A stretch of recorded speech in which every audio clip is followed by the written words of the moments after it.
Well, the scholars include suckling or breastfeeding in the chapters related to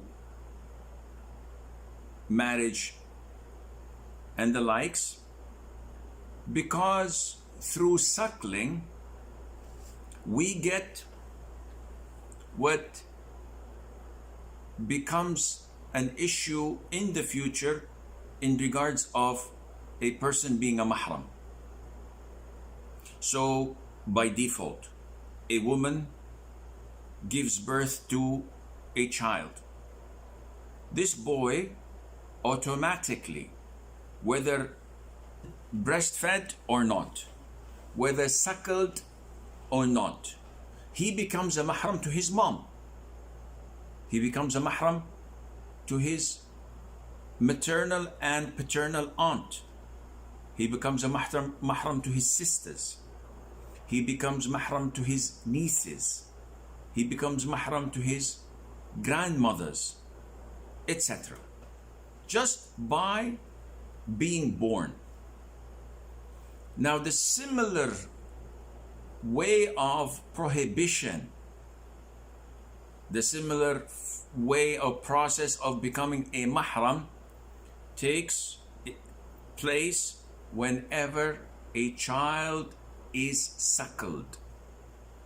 So this suckling affects marriages, and it prohibits a person from marrying certain persons, and it permits them to be alone in seclusion and to deal as a mahram with those who were involved, as we will come to discuss inshallah. So it's very important to understand and know this concept in Islam. This issue of suckling and what comes afterwards was mentioned in the Quran, in the Sunnah, and it's a consensus of scholars of Islam. Allah says in the Quran, your mothers who have given suckle to you, your suckling sisters, and this is part of ayah number 23 in Surah An-Nisa chapter 4, where Allah says in the beginning of the ayah, حُرِّمَتْ عَلَيْكُمْ, it has been made prohibited for you, your mothers, your daughters, your sisters, your aunts, etc. It goes on mentioning the list of prohibited women for men who are considered to be their mahram. So is my neighbor's wife my mahram? No. Why? I can't marry her because she's married. Yes, but once she's divorced, you can marry her. Once she's widowed, you can marry her. So she's not your mahram. Your mahram is someone who is forever not possible for you to get married to, such as your mother, your sister, your daughter, your grandmother, your niece, your aunt, and so on.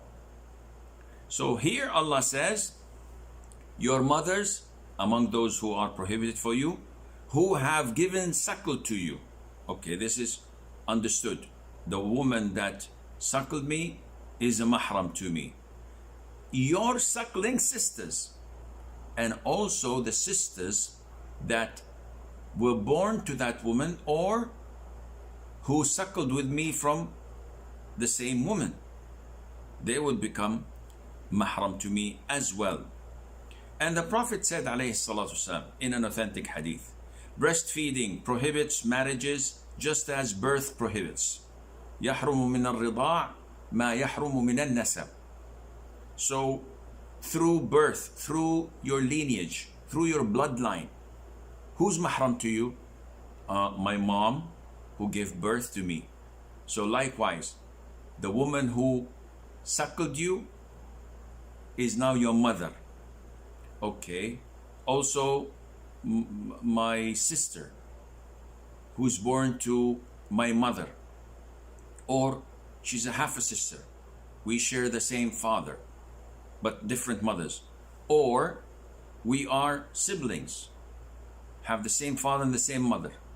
Okay, that's good. So also, any daughter of the woman who gave birth, who suckled you, any girl who is the daughter of the woman who suckled you is considered to be your sister. So anything that is considered to be prohibited through birth or lineage or bloodline, it's the same thing with suckling. And now also the consensus of scholars dictate and state that. Now, people would usually ask and say, what are the conditions? Because scholars differ, first of all. Second of all, we heard some strange things about adult men becoming mahram through suckling. So, can you summarize this? That's pretty easy. There are two conditions for a child to become the son of the woman who has suckled him. And these conditions are very straightforward. Number one, the breastfeeding must take place before the child completes 2 years of age, calculated by the lunar months and not by the Gregorian months, because there's a 20 days difference. The lunar or Hijri calendar is 10 days shorter than the Gregorian calendar. And everything in Islam, and I mean everything, is calculated by the lunar or the Hijri calendar. Muslims do not, and I repeat, Muslims do not use the Gregorian calendar in matters related to their religion. Never. I often get questions from sisters saying that my zakat is due in August.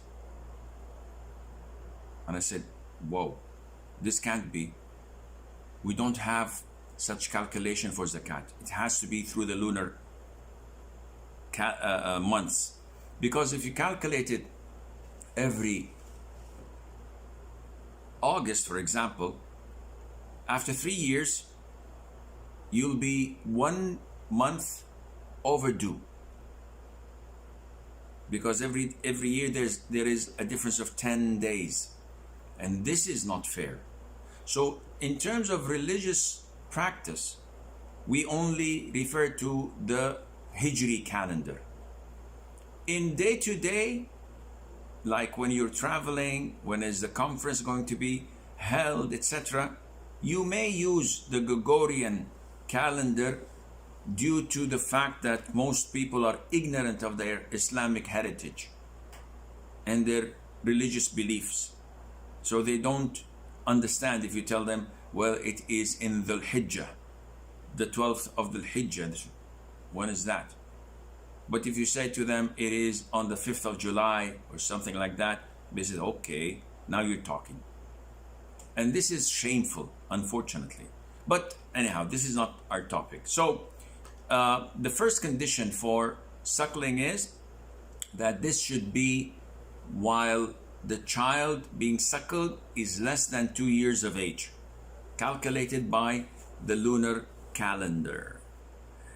Allah says in the Quran, mothers may breastfeed their children for 2 whole years. That is, for those who wish to complete the suckling. Surah Al-Baqarah, verse 233. And also Allah says, and his weaning takes place within 2 years. Chapter 31, verse 14. And Salama, may Allah be pleased with her, the wife of the Prophet ﷺ, said that the Prophet said, no breastfeeding causes prohibition of marriage unless it is on the breast, reaches the bowels, and is before weaning. Reaching the bowels mean that it has an impact on the growth of the child. And it is before weaning, meaning before the completion of 2 years. And this is what called some scholars to say that suckling must feed and nourish the child, stopping its hunger and helping its growth. And here we come to another issue of dispute among scholars. So if the child stopped weaning, or if the child stopped suckling when he was 1 year and 6 months, for example, and started eating solid foods and not at all suckling from his mom, and a month later or 2, while he was still beyond or below 2 years of age, my brother gets a baby girl. And because we live close to one another, we don't want to have this issue in 15 years' time of separating the kids and they can't play together because they're non-mahram, etc. So my wife suggests that my sister-in-law breastfeeds my son, who's eating solids. He's 1 year and 10 months now old, still an infant, below 2 years of age. So if she does that, if she suckles him, would he become her son or not? An issue of dispute. Some say that because he passed his weaning time and now he doesn't suckle anymore, this doesn't work, because the milk would not nourish him, would not build his bones, would not feed his hunger. He's used to solids. Other scholars say that as long as the duration was mentioned by the Prophet ﷺ, and also before that in the Quran, then 2 years is 2 years. And this seems to be the most authentic opinion of all. So even if this child eats solid foods, as long as he's below 2 years of age, then the suckling can be implemented. So this is condition number 1. What is the second condition? The second condition is that the suckling has to be 5 meals or 5 sucklings. So this is also a room of great dispute among scholars. So some scholars say, listen, if the child suckles little or a lot, this is sufficient, because this is what the Quran speaks about. It speaks about breastfeeding in general. So why would we put a limit or a specific amount for that? No, the child suckles, once is enough. The second opinion is that only when a child has had 5 separate feeds, and we will come to talk about that, separate meals.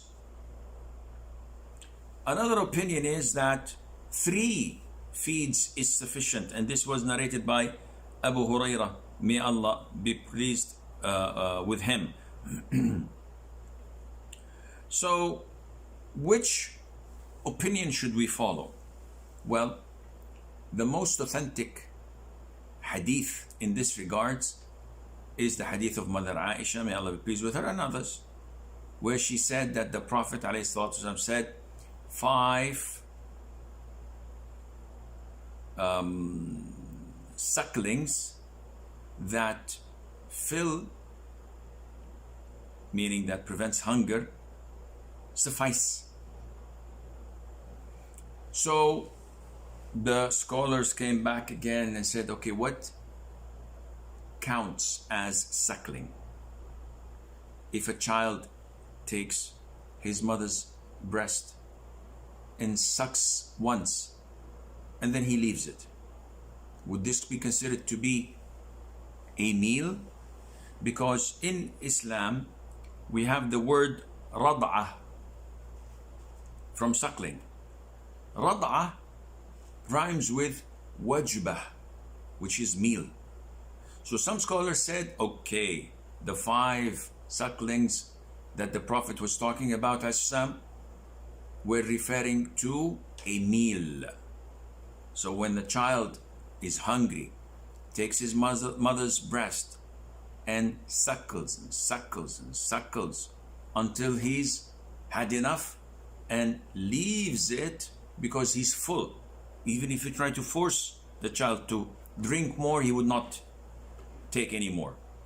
This is considered to be one meal, one suckling.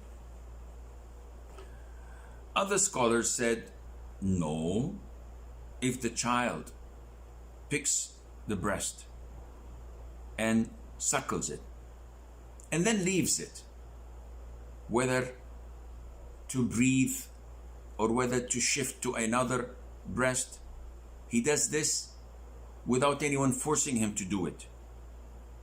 In this case, this does the job, and this is considered to be suckling. So by this second definition, some scholars say that even if a child does this 5 times in a row, this counts as suckling. So if a child takes his mother's breast, suckles for half a minute, leaves it, breathes, play around, then goes back again and suckles again, that's a second. Then he leaves it and goes back a 3rd time. So he could accomplish 5 sucklings in one sitting. So some scholars say, yeah, this is possible. Shaykh ibn Uthaymeen, may Allah have mercy on his soul, he says that the safest is that we do not consider this except a one suckling, because it took place in one sitting. And if you want, we cannot simply say that, oh, this child is mahram to all of the women in the family of that mother who suckled him, unless we have ample proof and evidence that would be considered beyond doubt. And this is doubtful. Scholars have differed in this regards. So the best is that we give a child a suckling per sitting. So he picks the breast, he drinks from it, and when he leaves it on his own, this is considered one. So in the afternoon, later on in the evening, he does this process again. This is a second one, but not to have it in the same sitting in half an hour and consider this to be accomplished. So it's not 3 sucklings, it's not a single suckling, it is 5 that would fill and consider it to be a meal for the child. And by the way, in the beginning, this was part of the Quran. As Mother Aisha said, in the beginning, the ruling was 10 sucklings would make the child prohibited for his mother, and that was revealed in the Quran. Then it was abrogated into 5 sucklings, and that was also abrogated in the Quran, recitation wise, but the ruling remains. One says, whoa, what is abrogation? Well, abrogation is uplifting either the text or the ruling or both. So uplifting the text while the ruling remains, this is given an example by stoning. Stoning for adulterers and adulteresses was mentioned in the Quran, then it was abrogated.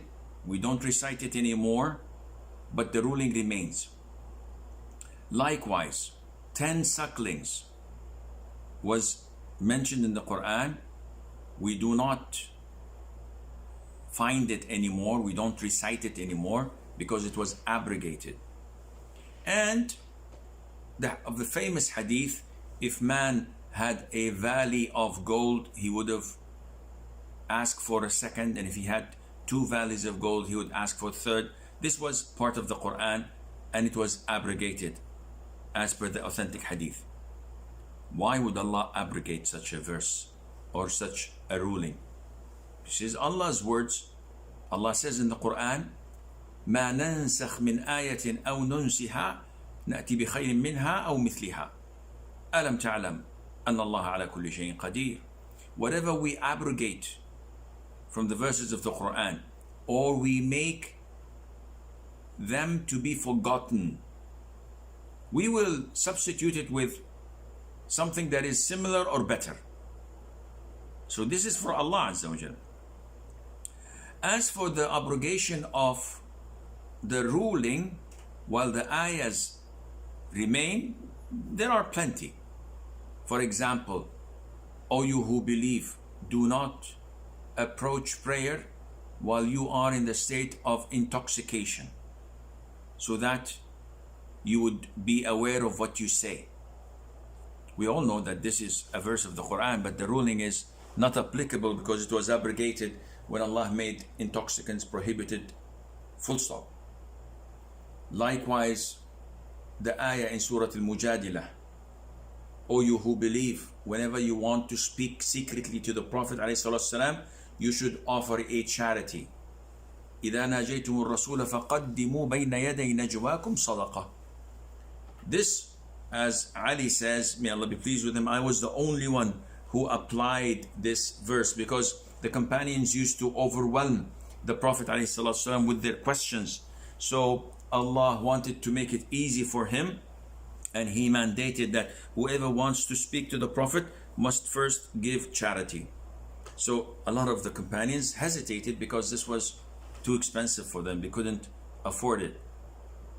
Ali said, I wanted to speak to the Prophet once and I had a ring, so I gave it in charity and I spoke to him, and then the ayah was abrogated and nobody was obliged to give sadaqah before speaking to the Prophet ﷺ. So this is abrogation of the ruling while the recitation remains. And the third category, which is the hadith we have at hand, that says that 10 sucklings used to prohibit. This was abrogated from the recitation of the Quran and also from the ruling in Sharia. So it's not required to be 10 anymore, 5 would do, and Allah Azza wa Jal knows best.